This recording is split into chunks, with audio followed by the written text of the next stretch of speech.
Now, which takes me to global warming. We set an all-time record. Well, West Palm Beach did. That's across the river. It's always a little warmer here on the ocean. West Palm Beach set an overnight low record, all-time low of 32 degrees.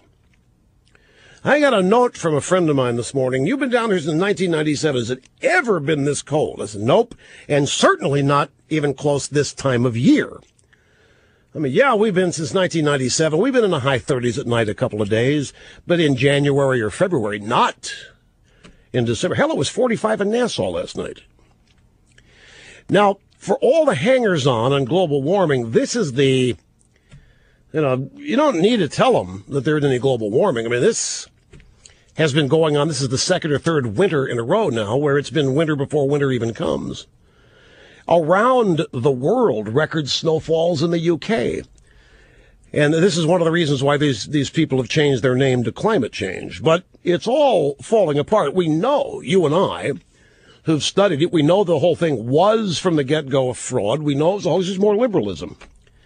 Lying to the American people, the people of the world, about their role in destroying the planet so as to set them up to agree with having their taxes raised, the global government to distribute resources fairly, save the planet, blah, blah, blah, blah, blah. But if you're going to tell people you got global warming, it better start getting hot.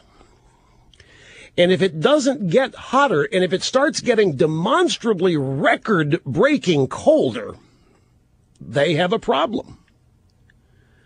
And yet, in the Washington Post today, a story by Brian Palmer, which country is worse for emissions, India or China?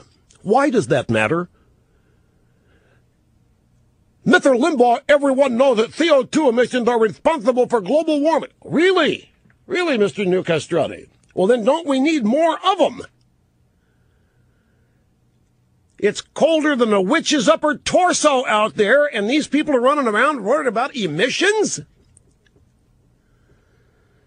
It's forced to choose between the rising Asian powers, China clearly poised to do more environmental damage over the next few decades than India.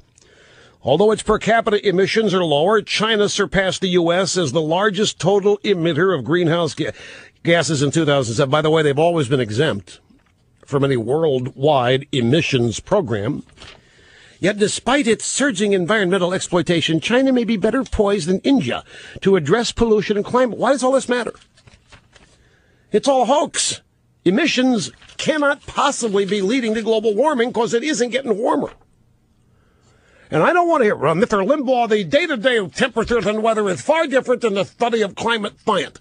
It may be, but you're going to have a tough time convincing everybody freezing themselves to death while their heat bills go up and up and up, while you tell them they are destroying the planet with global warming.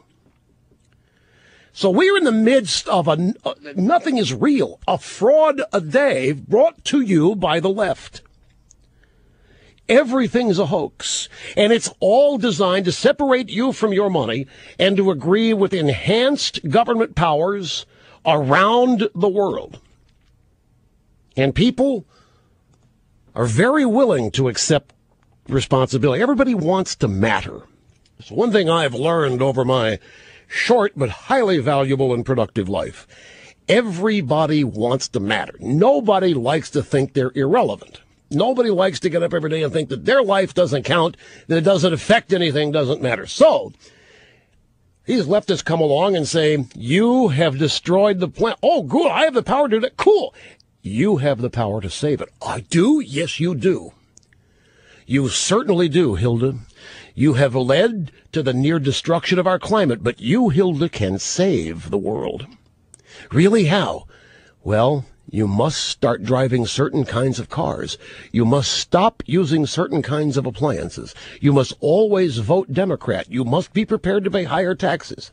Is that all? And I'll matter? I can save the planet? That's right, Hilda. That's all you have to do. And, of course, the younger you go, the more fashionable all this is. Mattering, saving the world, blah, blah. I mean, that's part of the rite of passage, thinking that you're going to do that. That's why half the people who go into journalism do. Think they're saving the world. Quick time out. We'll be back. We'll get to your phone calls. And, of course, a a rather more than cursory discussion of the health care legislation, where it is today, what with the ruling of unconstitutionality from Judge Hudson in Virginia yesterday.